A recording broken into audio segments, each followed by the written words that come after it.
rewatch the most if you like rewatch episodes out of order? I do all the time. Let's see. Baby. I watched that one a lot. I rewatched that one a lot. I really loved that one. Mystery Spot. I enjoyed that one too.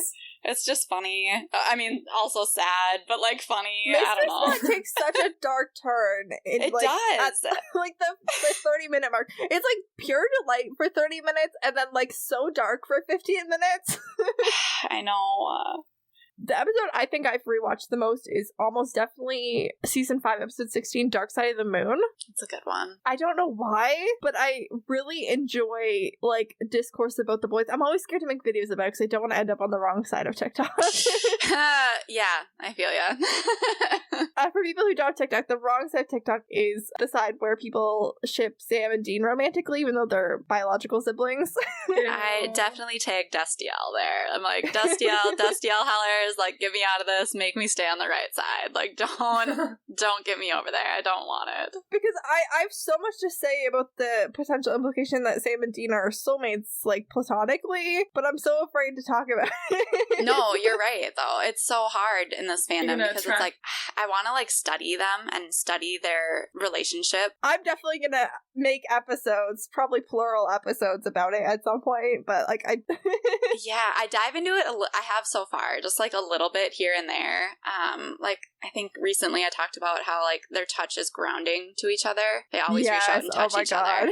And, like, I was so scared to post that because I was like, I don't know where it's going to end up. Because there's just so many gross people and they always interpret things romantically or sexually, and it's just really annoying. Like, why? I think my favorite argument I've come up with for why Sam and Dean are soulmates and Dean and Cass aren't soulmates is that Cass canonically does not have a soul. That's a pretty good point. Yeah. I'm like, that's true. They're in love, but and you don't have to be soulmates to be in love. So me and my best friend, I'm like, she's my soulmate. Like, she is 1000% my soulmate. And like, I've told my husband this and he's like, wait, really? And I'm like, yeah, I don't know what I would do without her. And I was like, I know if something happened with us or something happened to you, like, I could survive and move on. I don't know what I would do if something happened to her. And I was like, and it's not, it doesn't mean you don't love your husband. Obviously you love your husband because you he's my life partner, 2 kids. of course. But yes, but I was just like, I don't know. And it's obviously nothing romantic or anything. It's just, she's my best friend, she's my person, she's been there since I was in like 6th grade, I think. You know, we're going on a lot of years of friendship here, and she's been through a lot with me, and I'm just like, sorry, Josh, it's just how it is. Is. That's like it's like me with my sisters. Me and 2 of my sisters, I have 3. There's a big age gap between us and the oldest. There's 2 brothers in between us. So the 3 youngest were always just sharing a room and very close. And we have a chat group. So yeah, we're still very close, even though we're all adults. That's awesome. I wonder if like the people that do ship them are like people who don't have siblings and like don't realize like the dynamic. I don't know, man. I don't know. It's just weird because I feel like if you do have a sibling, it's like, I mean, I have to go back and find this video. I don't remember who made it, but I know I saw a video about it on TikTok somewhere. Maybe a series of videos. But there was this whole video series about, I'm going to do such a bad job explaining it now, where they were saying like the reason like so many people who ship Sam and Dean are also like homophobic or and like they see Dean and Sam as straight at the same time, which doesn't seem to make sense, is like that they don't have an outside of family context for men feeling so dependent and like feeling so much emotion like with each other. And so like they're like, okay, like this goes beyond like the typical like family bond, but their only like other experience to like contextualize with that is like romantic.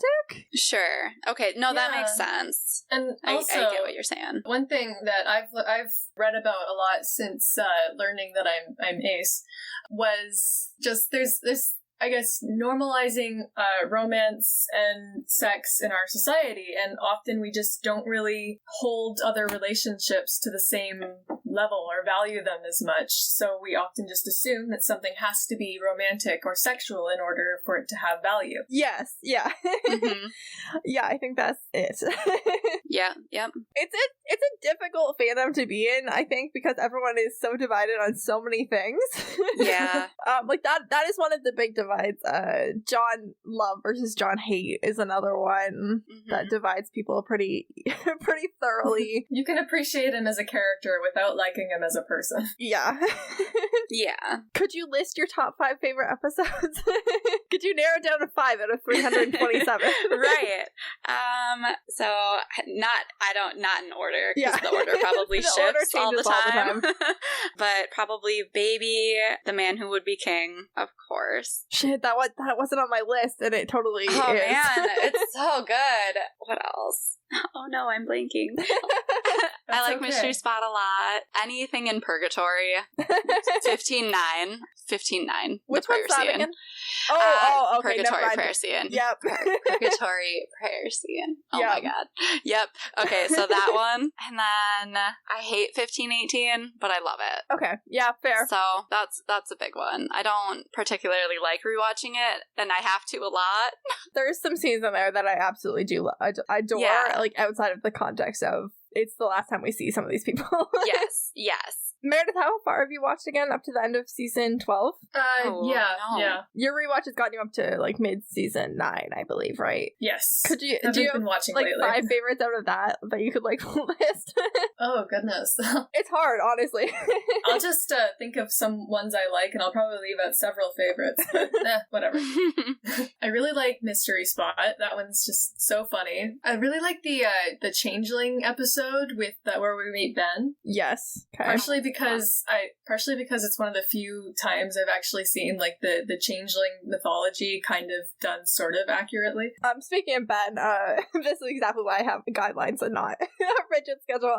Ben and Dean related, yes or no? Yes.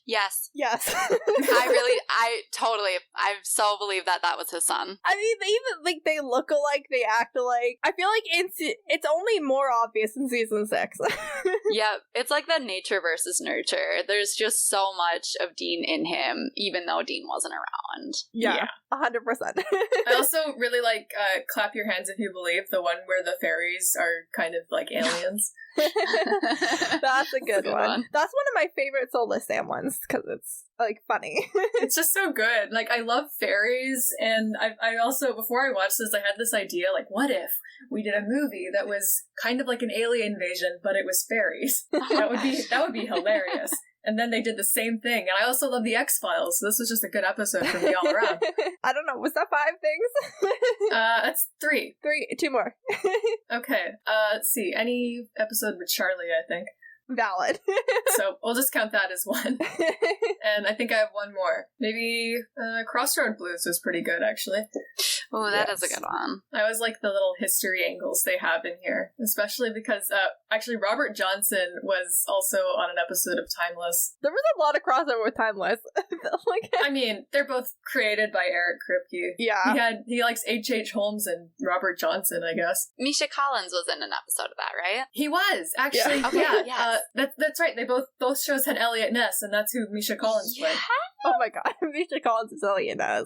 That's so cute. I feel like, honestly, I could have 2 totally different lists. Like, I could have, like, a category, like, give me, like, a Jeopardy title, and then, like, list my 5 favorite episodes, like, favorite for plot, or favorite for when I want to feel good. Something that resembles joy. Yeah. So I have 5, maybe 6, but now I'm so mad that I left so many off. Obviously, Dark Side of the Moon, I rewatch it all the time. Season 14, episode 20, Mariah. It elicits so many emotions in me. I love a good, like, this person was the villain all along reveal. It's been Agatha all along. Literally. Season 12, episode 11, regarding Dean. Oh my god, no, that one makes me cry every time. That one gives me so many Sam and Dean things to talk about. Like, Dean has completely forgotten everything about his own identity at that point, and like he hears Sam in pain and like says Sam's name, and feels like something that wasn't in the script. That was a acting choice. His acting in that episode was phenomenal. Yeah. Season 5, episode 4, The End. That's a good one. I rewatch that one all the time. Yes. Always. And then my these weren't in order, but I still have like a tie. Because I literally couldn't pick either season 8, episode 23, Sacrifice. Yes, of course. Or season 15, episode 7, Last Call. Okay, yeah, I get that. Yep. Yeah, everything that happens with Sam and Eileen. And then also everything that happens in the first half with Dean. Yes, I love all of that. That's a good one. Oh man, I've only recently learned that Eileen actually comes back after being ripped apart by hellhounds, so I'm happier now, because that was actually part of the reason why I didn't want to finish the show. That was one of the few things that I knew before I watched season 15. Like, that was one of the few things that got spoiled for me, and I was like, okay, I need to know everything. That was, in my opinion, the cruelest death that they've done on the show. Yes, I agree. What the hell was wrong with them? It made me so mad that I didn't want to finish the show, because we had this really great character and she was just murdered so graphically and callously. By something that she couldn't fight, because she couldn't hear him, and that's the only way to fight a hellhound. Yeah. Is if you can hear them. Like, what? Like, you have this really amazing, like, female disabled character and she's so awesome, and then you just do that. I know. She's a far superior hunter to anybody that's on the show. Oh my gosh. She's only died 1-2 times, which is like significantly so many less times than the Winchesters and pretty much everybody else. And she can't hear, which is like a serious disadvantage when you're hunting monsters. Like, yes. That's a serious thing to overcome in your skill set. Like, everything else that you do has to be 100 times better. Hands down, she's a far better hunter than anybody else on the show. And they actually got a deaf actress to play her. Oh my god, I love Shoshana Stern so much. Same. She did a little season arc on Grey's Anatomy, and I'm like, please bring her back.